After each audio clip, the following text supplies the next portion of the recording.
Comentado, tenemos la inmensa suerte de que sois 4 supervivientes de vuestras redes sociales, así que lo que podemos aportar a lo que nos están viendo es un poco las vivencias, ¿no? Recomendaciones o cosas que vosotros digáis, mira, a mí cuando pasé el desierto y me ocurrió tal, pues conseguí el agua de no sé qué modo.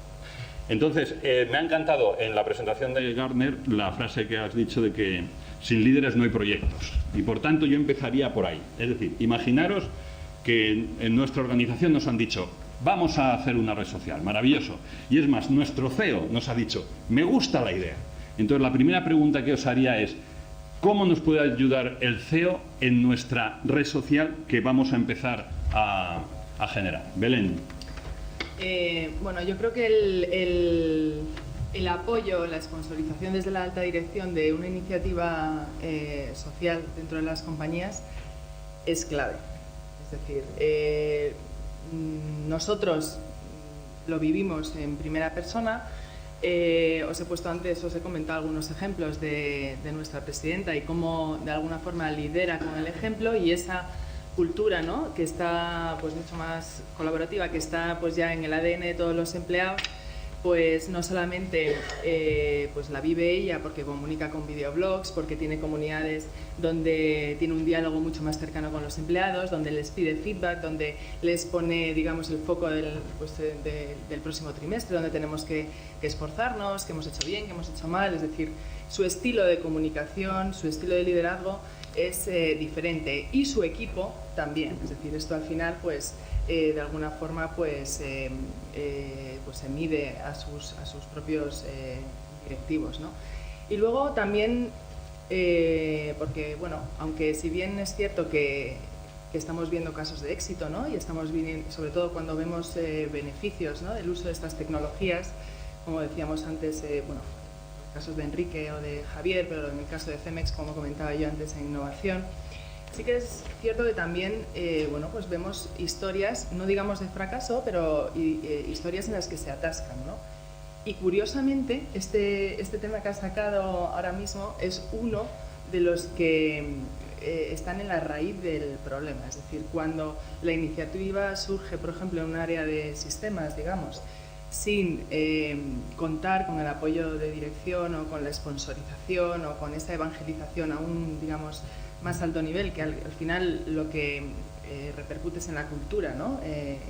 Transformar a las personas en la forma de trabajar, en la cultura de la compañía, pues realmente vemos que trabajando ese aspecto se reconduce la situación, y la adopción por los propios empleados es pues mucho más rápida y mejor, o sea, más motivante.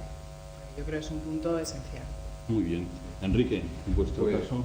Sí, yo creo que hay un factor determinante. En las organizaciones hay cansancio del correo electrónico, de llegar a trabajar y encontrarte otro entorno, como decía Javier, un entorno diferente al que estás trabajando en tu vida diaria, ¿no? Estás trabajando con las redes sociales, WhatsApp, llegas a puesto de trabajo y aquello es otra cosa. Entonces, eso lo hace mucho más fácil. Hace más fácil de convencer a los ejecutivos de, bueno, que tienen que apoyar, invertir y colaborar en este tipo de tecnologías. Como dice Charlene Lee del Altimeter Group, business is personal. Al final es la persona la protagonista. Hay que darle el protagonismo a los grupos de trabajo, a esas cosas que van creciendo por sí solas y se van configurando y van teniendo éxito. Creo que no hay un central hub que domina todo, sino que eso es poco, pues el control se va dispersando en la red, ¿no?, y va teniendo vida propia. Y los directivos, desde luego, son fundamentales para apoyar el cambio. Muy bien. Javier, en vuestro caso, el CEO. En nuestro caso, yo creo que lo mejor que puede hacer el CEO es dar ejemplo. Y yo creo que ese miedo que puede tener la gente a hacer un comentario social con repercusión ya no en el café que somos dos, sino en una red de 800, 1000, 2000, 100.000 personas, esa frontera la tiene que romper el CEO. Primero lo que tiene que hacer es dar ejemplo, entrar, participar, comentar. No tiene que hacer más. Si da algo de dinero, cuando podamos hacer algo, mejor. Pero yo con que entrara y participase ya me daría por satisfecho. Perfecto. Sí, estoy totalmente de acuerdo con Javier. El primer elemento es que tiene que estar ahí, es decir, lo tiene que colocar en la agenda mental de la gente. Y cuando la gente ve que el sponsor principal del proyecto está ahí, y se involucra, cambia completamente la forma. Y además se tiene que estar ahí de una forma bastante curiosa, tiene que estar ahí combinando el estar y el no estar. Tiene que estar en aquellos ámbitos donde tiene que estar y tiene que respetar muy claramente que hay determinadas partes de las comunidades donde por determinadas razones no tiene que estar. Y se respeta esa privacidad y se respeta esa sensación de que este es un espacio compartido, pero donde no deben estar determinadas cosas. Esa doble combinación es crucial. Muy bien. En el Instituto de Empresa tenéis una red social.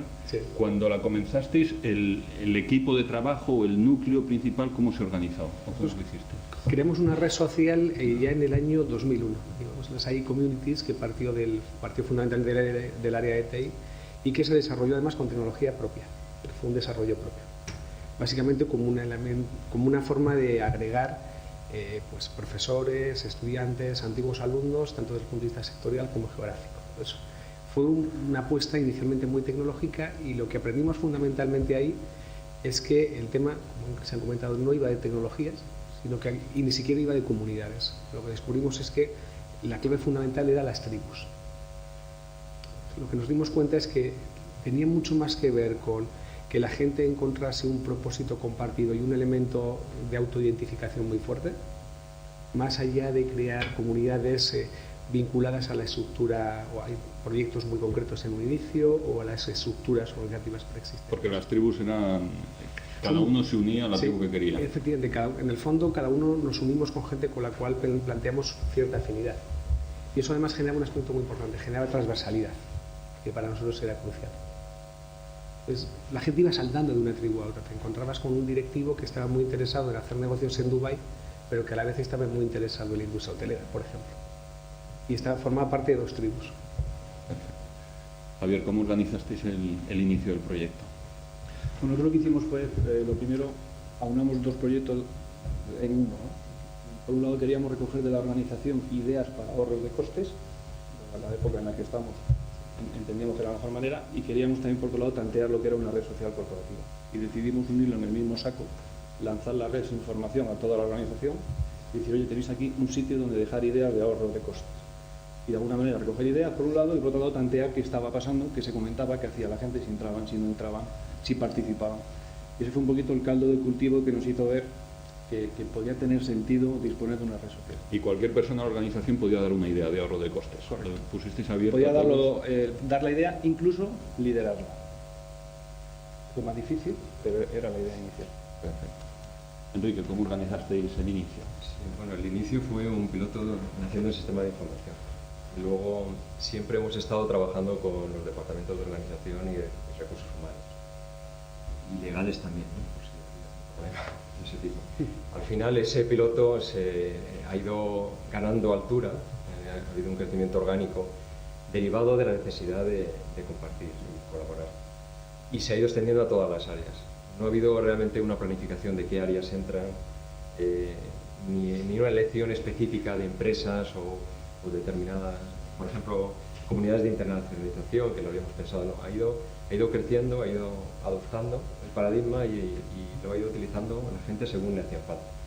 Sobre todo en los grandes programas, los programas del portfolio, que son muy multidisciplinares, y el caso de éxito de los briefings de marketing, que es algo muy de la compañía, ¿no? Por medio de actividades pues han hecho. Belén, en IBM, ¿cómo fue el inicio? En IBM el inicio fue hace ya algunos años un poco diferente, ¿no? Porque bueno, pues empezamos con esta herramienta de colaboración para uso interno, no con idea de comercializarla. Y la necesidad básicamente era de compartir conocimiento, de poner, nosotros somos más de 400.000 empleados pues por todo el mundo y hacemos muchos proyectos, ¿no? Tenemos distintas unidades de negocio, pero lo que sí es cierto es que teníamos una necesidad de poner a trabajar a la gente junta, ¿no? Que colaborara con independencia de donde estuviera, donde residiera, ¿no? Donde estuviera trabajando. Estos fueron los inicios. Lo que pasa es que bueno, pues luego se evolucionó y realmente pues empezamos a utilizarla primero como usuarios y bueno, pues al final pues ahora la comercializamos. O sea, si recomendases en un nuevo proyecto que estamos empezando desde cero, identificar algún quick win, ¿cuál propondrías? Los quick wins básicamente sea, primero lo que solemos hacer es tratar de entender, ¿no? Es decir, dónde organizativamente, en qué procesos, en qué casos de uso puede existir. Es importante el enfoque.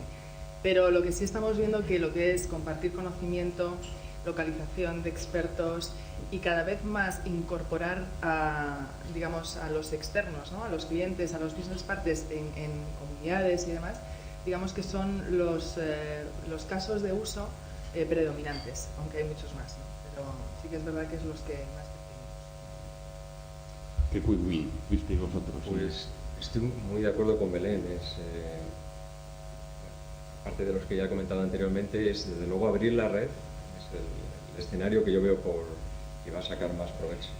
Es abrirnos con la red de proveedores, de las redes externas, ¿no? Poder hacer ese tipo de comunicación. Y luego cualquier escenario en el que tengas a gente dispersa, nuestros compradores que están en Hong Kong, Shanghái, las agencias de viajes que están dispersas por 93 países, al final eso es fundamental porque les ayuda muchísimo a colaborar y a estar en touch, ¿no? Perfecto.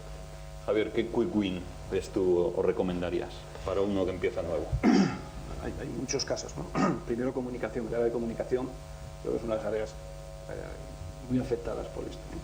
Todo lo que es gestión de proyectos de una manera muy clara. Desde el punto de vista de gestión de conocimiento y de productividad, gestión de proyectos muy claro. Y luego, las áreas dispersas geográficamente con funcionalidad parecida o similar, creo que se pueden aprovechar mucho de experiencias, como dice Enrique, de otros compañeros que están dispersos. Sí. Salvador. Así, para nosotros el quick win fue lo que llamábamos el chivo expiatorio. Es decir, aquello que funcionaba tan mal que toda la organización estaba pidiendo a gritos que lo sustituyésemos. En nuestro caso fue la Internet. Toda la organización odiábamos profundamente la Internet. Entonces, el establecer una red social corporativa lo que nos permitió fue quemar directamente la Intranet, lo cual ya fue aplaudido por buena parte de la organización, y sabíamos que ahí había una oportunidad para empezar a hacer las cosas de forma distinta y a construir algo nuevo que por defecto iba a ser valorado sustancialmente mejor que lo que ya estaba. Fue nuestro gran quick win. Plantearos lo que podemos tirar a la basura inmediatamente y empezar a actuar sobre ello. Y una pregunta muy directa. ¿Podemos aspirar a eliminar los emails? Mi experiencia personal es que no. Es decir, creo que cada herramienta de comunicación o cada herramienta de colaboración tiene su contexto, y hay contextos en los cuales el email tiene todo el sentido del mundo. En cambio, hay otros contextos donde la red social corporativa tiene todo el sentido del mundo. Y hay contextos donde enviar una nota en papel o dejar un post-it tiene todo el sentido del mundo. Lo que debemos hacer es adecuar cada herramienta a su contexto. ¿Tú, Javier, también salvas los emails? Totalmente de acuerdo. Yo creo que esto no elimina el email, lo que hace es reducirlo y en vez de que el email sea algo inmanejable como puede ser hoy, simplemente que tenga su espacio reducido para lo que tiene que ser. Totalmente de acuerdo contigo. Muy bien.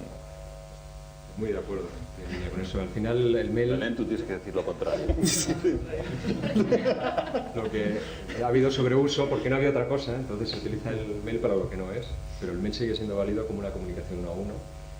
Es para lo que es, no para hacer un attachment de un documento enorme y distribuirlo a 40 personas, ¿no? Es para lo que es. Belén. Yo lo siento, pero estoy de acuerdo con Enrique. Y a su vez estaba de acuerdo. El email yo creo que va a volver con el tiempo, ¿no? Para lo que fue concebido, que a lo mejor es una herramienta de notificación. Desde luego yo creo que se ha un poco desvirtuado el uso que hacemos del mismo y lo utilizamos pues eso, para juntar ficheros, para pues responder, copiar a la gente, ¿no? Y tratar de monitorizar la trazabilidad de cualquier cosa o auditabilidad es una locura. Entonces yo creo que al final pues será pues que vuelva a sus orígenes. Por cierto, con el tiempo, ¿no? Creo que habías puesto tú la foto del niño, ¿no? Con el iPad y demás. Con el tiempo no existirá ni siquiera como concepto, es decir, esa generación pues probablemente ya no sepan que no utilicen lo que es el email, pero nosotros yo creo que debemos en esa transformación devolverle un uso más de notificación. Muy bien, perfecto. Pues ya tenemos en nuestro proyecto imaginario al CEO que nos ayuda, un poquito la organización que vamos a utilizar, nuestro quick win, vamos a mantener los emails, no está entre nuestros objetivos matarlo. Entonces ahora tenemos que comunicar a toda la organización que vamos a lanzar el proyecto. ¿Cómo lo haríamos?